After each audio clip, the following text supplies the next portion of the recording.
Cabinet में अपना agenda होता है।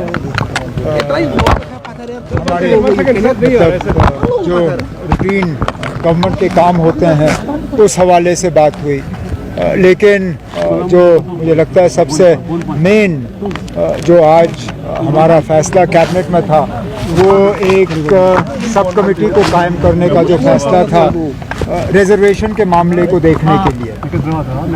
रिजर्वेशन को लेके बहुत सी बातें की जा रही हैं, परेशानियों का और शिकायतों का भी इज़हार हो रहा है। हमारे नौजवान खासकर ओपन कैटेगरी के उनको लगता है कि उनको अपना हक नहीं मिल रहा है, लेकिन उसके साथ साथ वो लोग जिनको रिजर्वेशन के दायरे में लाया गया है वो नहीं चाहते हैं कि उनके हक में कोई कमी हो। तो इसलिए आज कैबिनेट ने फैसला किया है कि एक सब कमेटी कायम की जाएगी।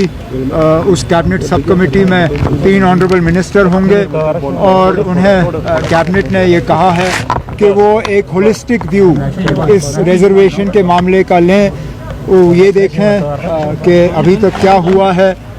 हाल ही में जो सुप्रीम कोर्ट के इसमें आदेश हैं उनको लेके हम क्या हमने उनको जो है उससे आगे गए हैं या हम वहीं तक हैं, और आगे क्या फ़ैसले लिए जाने चाहिए ताकि किसी का हक जो है वो छीना ना जाए, लेकिन इंसाफ सबसे हो। तो इसके लिए कैबिनेट सब कमेटी अब बनाई गई है, उन्हें वक्त दिया गया है, वो अपना रिपोर्ट जो है कैबिनेट के सामने पेश करेंगे और उसके बाद हम कोई फैसला इसमें कर पाएंगे। क्योंकि फ़िलहाल security, policing, law and order ये मरकज़ी हुकूमत के दायरे इख्तियार में है, ये एलजी साहब संभालते हैं। लेकिन उसके बावजूद जहाँ कहीं हमने पुलिस की इंतज़ामिया से बात की है, उनसे हमने कहा हुआ है कि इसको दोबारा से देखना होगा, खासकर जो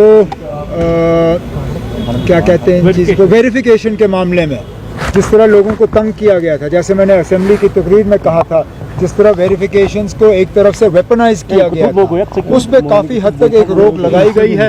आगे भी इसमें थोड़ी और नरमी होगी, लेकिन जहाँ तक लोगों को जेल से छोड़ने की बात है, उसके लिए पहले दिन से हम जम्मू कश्मीर को दोबारा रियासत का दर्जा दिलवाने में हम लगे हुए हैं, क्योंकि हमें मालूम है कि कुछ ऐसी चीज़ें जो लोग चाहते हैं उसमें कुछ प्रोग्रेस हो, वो हम यूटी के ज़रिए नहीं कर सकते।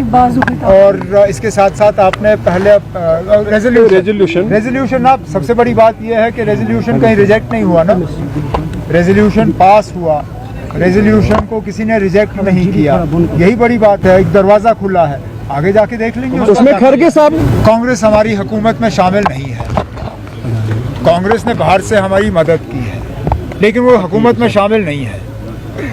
अब ये हुकूमत ने ये रेजोल्यूशन लाया है, इस रेजोल्यूशन को मां सिवाय बीजेपी के तमाम मेंबरों ने उस वक्त पास किया, उसमें कांग्रेस भी शामिल थी। अब जाहिर सी बात है कि महाराष्ट्र और झारखंड में जिस तरह बीजेपी ने कांग्रेस को निशाना बनाया, ये पहले तो उन लोगों को जवाब है जिन्होंने ये कहा कि इस रेजोल्यूशन में कुछ है नहीं। अगर इस रेजोल्यूशन में कुछ नहीं होता तो वज़ीर आज़म साहब और होम मिनिस्टर साहब इस रेजोल्यूशन का बार बार जिक्र क्यों करते?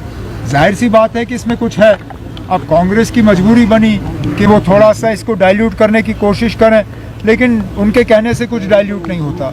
जम्मू कश्मीर की असेंबली ने ओवरवेलमिंग मेजॉरिटी से इसको पास किया है, और वो है। उमर साहब ने तो पहले ही विंटर प्रिपरेशन का काम किया है, बिजली की कटौती कम हो उसके लिए मैं खुद दिल्ली में पावर मिनिस्टर से मिला, उन्होंने कुछ एडिशनल कोटा जम्मू कश्मीर के लिए सैंक्शन किया है, लेकिन हमें इस चीज़ के लिए तैयार रहना होगा कि सर्दियों में कटौती होगी, सर्दियों में कट्स होंगे।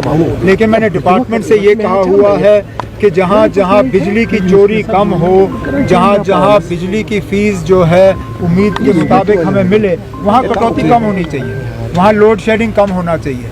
और उम्मीद की जाती है कि इस साल सर्दियों में लोगों को थोड़ा सा इसमें इम्प्रूवमेंट नजर आएगा।